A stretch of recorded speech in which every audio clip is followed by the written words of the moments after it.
Desde 1992, cuando George Bush, hijo, y el señor Boris Yeltsin firmaron un tratado de paz, un tratado de cooperación mutua para acabar con las armas nucleares que por cientos de miles tenían las dos superpotencias militares.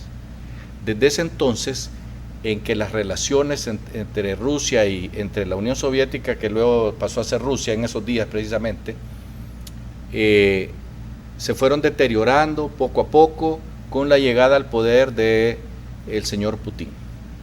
¿Por qué? Porque Putin sabía que la economía de Rusia no es más grande que la economía francesa, por decirle algo, pero reconocía que su potencia estaba en el tamaño de su territorio, la riqueza del mismo y en tener unas fuerzas armadas verdaderamente poderosas. Hoy Rusia es, sin lugar a dudas, la tercera potencia mundial militar. La primera continúan siendo los norteamericanos y los chinitos, que ahí van para arriba, tratando también de pelearle esa hegemonía a los norteamericanos. Pero esa es otra historia.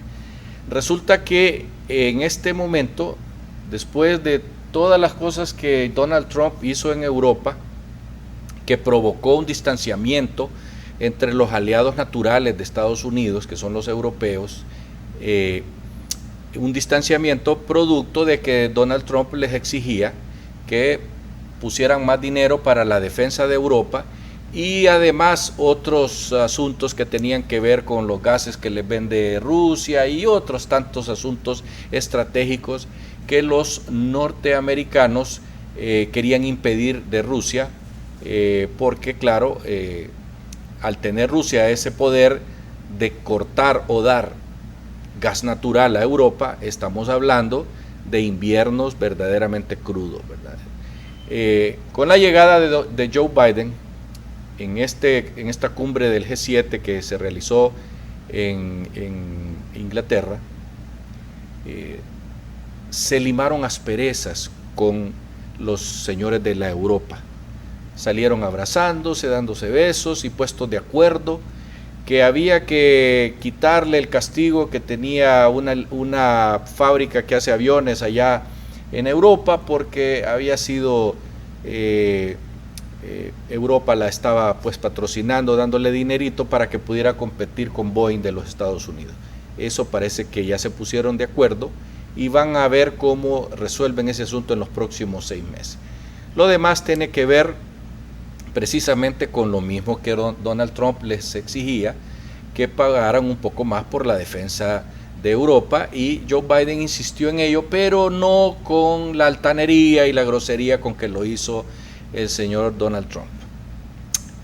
Después de esa reunión exitosa con los países de la Unión Europea, que también forman parte pues en conjunto una potencia militar y económica mundial, ¿verdad? Están como potencia, Europa es la tercera potencia mundial económica, militarmente hablando es la cuarta potencia después de Rusia.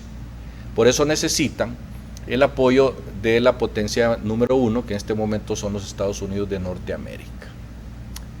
Salido de esa reunión exitosa, se fue a reunirse con los señores de la OTAN. La OTAN es el grupo militar europeo por excelencia, con la ayuda de los Estados Unidos y algunos países de Asia como Turquía, que forman parte de ese complejo militar que produce armas y que se mantiene, como ya lo dije, la OTAN como cuarta potencia militar, que unida a los Estados Unidos pues convierten verdaderamente en una potencia enorme a Europa, pero los europeos siempre le han tenido temor al expansionismo ruso, que no cesa, ¿verdad? Y para eso ya tenemos ejemplos con el abuso que cometieron contra un país europeo, quitándole una península, ¿verdad? Esa situación provocó que Europa se pusiera en guardia y que le dijeron claramente que no le iban a permitir otra situación similar a lo que hicieron en Ucrania. De manera tal pues que los rusos respondieron poniendo más gente en las fronteras de los países bálticos, Lituania, Estonia, Latvia, y haciendo más fuerte a líderes como el de Bielorrusia, que es un dictador que tiene 28 años en el poder. Y también desarrollando una potencia militar en el casquete polar norte, lo que tiene muy molestos al resto de Europa porque simplemente era una zona donde había hasta hace poco tiempo tranquilidad y paz, pero con el deshielo del polo, Rusia tiene por ahí el paso libre para llegar fácilmente a las Europas, de manera que eso pues inquieta e incomoda a países como Noruega, Finlandia, que son países que han tenido problemas en el pasado con Rusia, desde el tiempo de los zares y antes. Pero esto es un asunto histórico.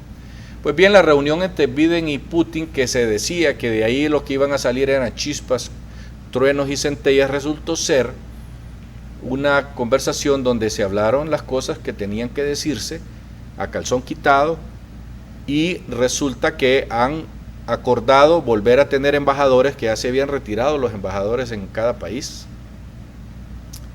y van a volver a tener relaciones ya con embajadores, y además van a ver punto por punto los asuntos militares que les afectan a ambas potencias. Así están las cosas. El único tema que no se pudieron poner de acuerdo es en el asunto de los ataques cibernéticos que reciben los Estados Unidos constantemente desde Rusia y desde China, donde han llegado al extremo de inutilizar centrales que producen energía eléctrica y que han dejado millones de norteamericanos sin esa energía. Esas cosas las van a discutir en el camino. Y el otro punto donde hubo intransigencia de parte tanto de Putin como de Biden es el asunto de Ucrania, donde hay un grupo de rusos, ciudadanos rusos, que viven en Ucrania, que quieren quitarle a Ucrania un pedazo de tierra y pasarse para la Rusia de Putin. Así están las cosas. Nosotros posteriormente en este programa vamos a tener un contacto con Estados Unidos, con nuestro amigo don Roberto, que vamos a platicar con él largo y tendido sobre estos asuntos, y también vamos a incluir en el tema el problema que se está dando en este momento en Perú, donde ya hay violencia en las calles. Hasta pronto.